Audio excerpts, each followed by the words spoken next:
आने की शुरुआत मैंने इस रास्ते पर खड़े शेर से की जो मुझे बता रहा था कि मुझे बांध कर रखा जाता है। मैंने उसे सहानुभूति दी और उसे छुड़ाने का वादा किया। इसके छोटे छोटे बच्चों को खंबे पर खड़ा कर दिया गया था। मतलब कैसे इंसान है मैं समझ नहीं पा रहा। I don't like this. मैंने इन्हें भी छुड़ाने का वादा कर दिया और आगे बढ़ गया अपने मिशन पर।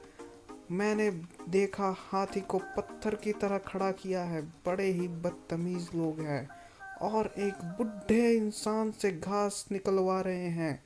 मतलब I really don't like this. आगे चल के मैंने देखा एक अजीब सा जानवर जो जिसे देखकर मुझे किसी की याद आ रही थी, लेकिन मैं समझ नहीं पाया। तभी मुझे याद आया, ओह वाह, same same but different. No honey no money. आगे चल के मैंने देखा तो इसी तरह के लोग शासन करते हैं। बैठ के चिलम पी रहा है, उधर बूढ़े आदमी से काम करवा रहा है। खैर मैं मुख्य दरवाजे पर पहुंच चुका था जहां ये विशाल महल बनाया गया था।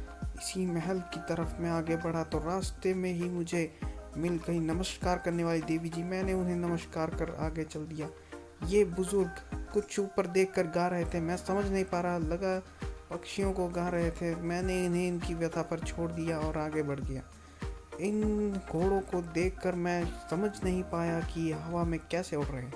मैंने बहुत कोशिश की लेकिन सफल नहीं हो पाया, तो मैंने सेनापति को बोल के इन्हें गिराने का आदेश दे दिया। पर मैं भूल गया था मैं अपने साम्राज्य में ही। मैंने फिर भीम को उत्साह और मोटिवेट किया ताकि वो दुशासन रूपी राक्षस का सीना फाड़ सके, लेकिन वो बिल्कुल टस से मस नहीं हो रहा था। बड़ा पत्थर दिल निकला। भीम, तुमसे ये उम्मीद नहीं थी।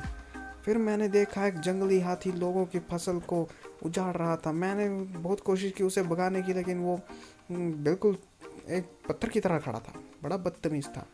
फिर मैंने देखा मेरे सेनापति ने मुझे धोखा दे दिया है और शतरंज के खेल में मेरी रानी को गिरा दिया। पर वो भूल गया कि शतरंज का खेल राजा के गिरने से जीता जाता है, रानी के गिरने से नहीं।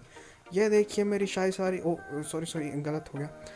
ये देखिए मेरी शाही सवारी। हाँ, अगला हिस्सा अच्छा है ना।